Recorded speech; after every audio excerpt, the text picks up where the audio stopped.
Je m'étais arrêté en BEP électronique. J'ai été orienté vers un bac pro secrétariat. Donc j'ai fait une année mais ça ne me convenait pas du tout.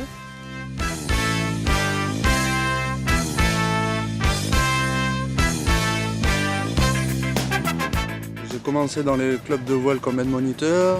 Je suis devenu moniteur fédéral à 18 ans. J'ai fait une formation d'1 an de brevet d'État. Je suis sorti du collège, j'avais 17 ans. Après, je suis parti en CAP conchiliculture, donc tout ce qui est élevage d'huîtres.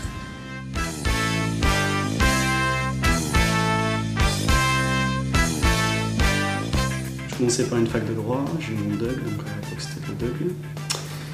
Et franchement, je n'étais pas fait pour le droit. Du coup, je me suis réorienté vers une licence et un master en management du sport. Donc à la base, j'ai un BEP et un bac pro secrétariat. Je suis allé à la mission locale pour savoir ce que je pouvais faire après.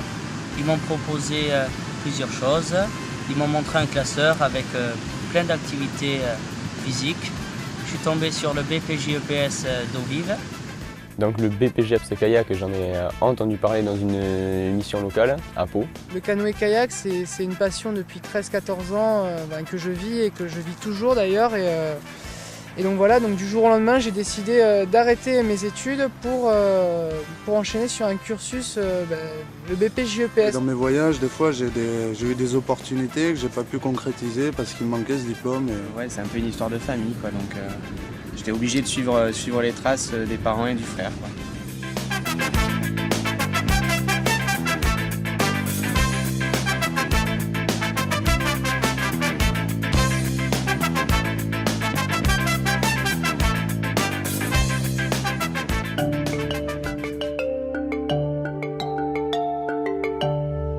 Avant, j'étais limité par, je crois que c'était 200 heures hors vacances scolaires, donc ça correspondait au mercredi, au samedi. Ce qui allait très bien quand j'étais étudiant parce que ça me permettait de faire un petit complément. À partir du moment où tu veux en faire ton métier, il faut passer ce diplôme-là.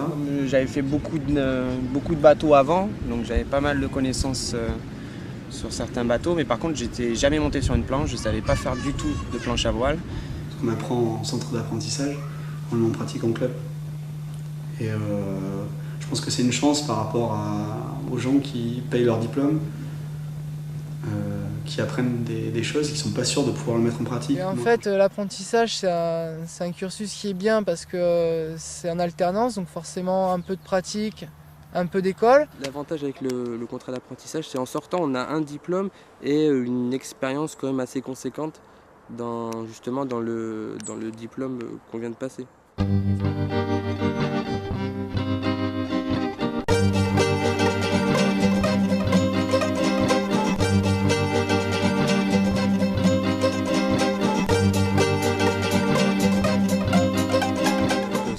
Très bien parce qu'on a vraiment le temps de voir si ça va nous plaire pour les années à venir ou si on n'est pas fait du tout pour ça. Après, bon, c'est vrai qu'on gagne pas trop d'argent, mais en même temps la formation coûte très cher et on est entièrement prise en main. C'est une année sympa, quoi. On fait vraiment du bateau, on se perfectionne nos niveaux techniques en bateau, en planche à voile, on a de la croisière, la formation est très complète et entièrement prise en main. On a beaucoup de théorie, beaucoup de pratique aussi en même temps, donc voilà, c'est un truc que j'apprécie beaucoup. Et on est quand même pas mal en entreprise aussi. Qu'est-ce qu'on peut apprendre? Ça va de la réparation du matériel, parce que vu qu'on est une petite structure, on ne fait pas forcément appel à des indépendants qui réparent forcément le matériel, donc on le fait nous-mêmes. Ensuite, l'encadrement, l'accueil des clients, la commercialisation. Tout ce qui est organisation, gestion du temps, des événements, etc. Apprendre à parler avec des enfants ou des adultes, c'est ce qui n'est pas forcément très évident. Et on a un autre état d'esprit, parce que moi j'étais moniteur juste l'été. Et c'est vrai que on vient faire l'été, c'est l'été, on y fait chaud, etc. On n'a pas un autre état d'esprit que quand on travaille toute l'année. Donc ça n'a rien à voir et c'est vrai que ça m'a fait un peu voir ce côté-là.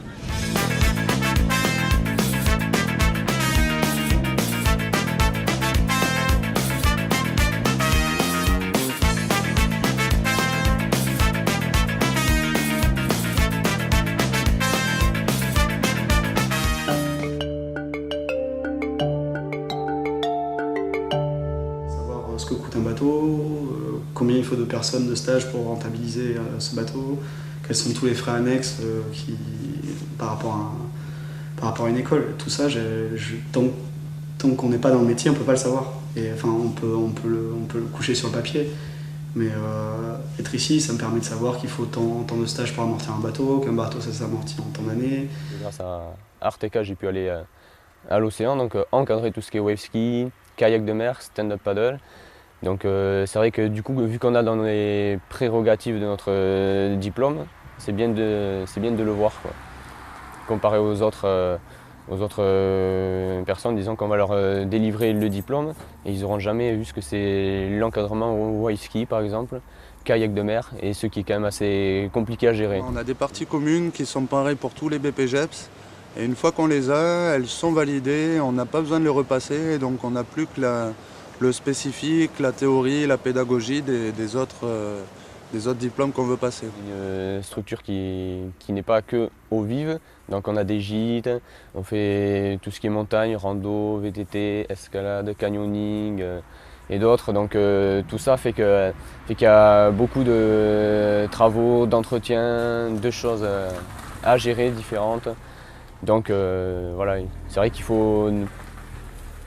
Disons qu'on ne fait pas que encadrer. On est plus voilà. sérieux, voilà, on est moins joueur, on est plus responsable sur ce qui se passe, sur notre façon de réagir, on est plus professionnel, on devient professionnel, on commence à comprendre que voilà, c'est du travail, c'est notre vie et on fait tout pour que ça marche, quoi. Il faut faire un choix parce qu'on ne s'en rend pas compte, mais le métier est quand même difficile parce qu'on bosse pendant que les gens sont en vacances. On doit assurer notre travail, donc que ce soit du lundi jusqu'au dimanche, ou même en période scolaire. Il y a quand même des campings qui sont ouverts ou des structures, et là aussi on doit assumer notre travail. Et c'est pas c'est pas des journées de 5-6 heures, on peut faire un 8h, 23h, c'est un choix. Il faut aimer travailler avec des gens, et si on n'est pas du tout proche des gens ou on va dire non plus avec le sens relationnel des gens, ça sert à rien de s'engager là-dedans. Déjà, c'est ma passion. Donc, je veux dire, je me lève le matin, je suis content d'aller bosser parce que je suis dans mon milieu, j'ai ma rivière, j'ai un cadre magnifique pour travailler. Ensuite, au niveau de la clientèle, c'est super parce que tous les jours, c'est varié. Dans ce métier, on est amené à avoir des touristes anglais, espagnols, et généralement c'est l'anglais qu'on parle le plus, donc on doit quand même être un minimum capable de pouvoir discuter avec des personnes étrangères, quoi. C'est donner notre passion à des gens, les voir s'éclater grâce à nous, quoi. Ça vaut de l'or.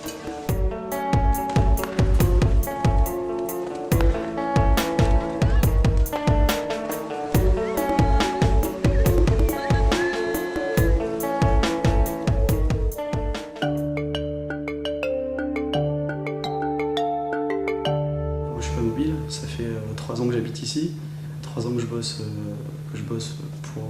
pour le 5 nautique du Ferré. Et voilà, j'ai pas un emploi saisonnier. La saisonnalité, elle s'exprime dans le fait que j'ai une activité beaucoup plus intense l'été, mais l'hiver, il y a quand même des cours de voile aux enfants du Ferré, aux écoles, aux touristes hors saison. Il y a la partie maintenance de la flotte. J'aime énormément découvrir d'autres régions, d'autres endroits, et je crois que c'est pour ça que je suis parti un peu dans ce métier. Les marins, ils aiment le voyage, ils aiment s'évader. Moi, je crois que je suis un marin. Justement, ce qui est bien avec cette formation-là, c'est que ça permet quand même de relativement bouger, d'aller voir du paysage et pas de rester dans son coin. Le fait que ce soit saisonnier, en hiver, tu es obligé ou de faire des petits boulots ou de voyager. Moi, la deuxième solution, elle me correspond carrément. Le rafting, en fait, c'est une activité qui marche 6 mois de l'année. Donc, à compter de fin avril jusqu'en mi-septembre, début octobre, quoi. C'est vraiment 6 mois dans l'année. Après, généralement, les saisonniers partent à la montagne pour travailler, donc font une saison d'hiver là-haut, ou peuvent éventuellement, justement, envoyer des CV à l'étranger, style l'Argentine, la Réunion, qui est une petite île française, Guadeloupe, etc. Enfin, pour justement faire une saison de rafting là-bas, en fait.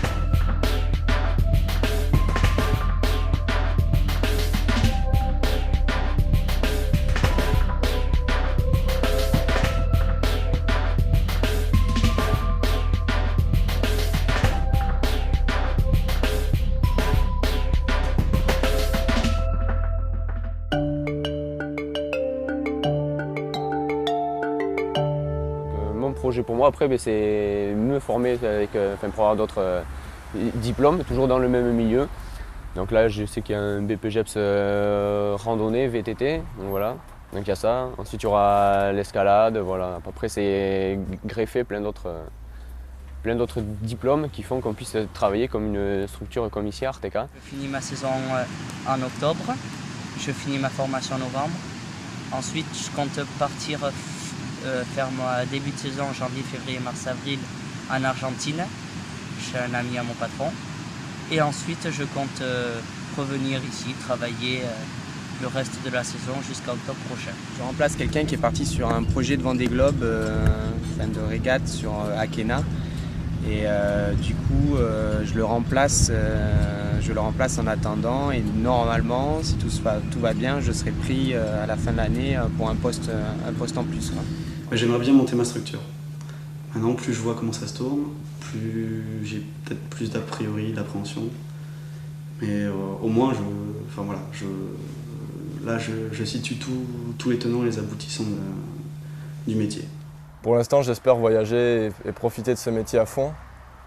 Et après, me poser ou proposer mes services à une entreprise, ou si je réussis bien, arriver à monter mon entreprise. Travailler avec les collectivités territoriales, c'est quand même, pour un club, c'est non négligeable.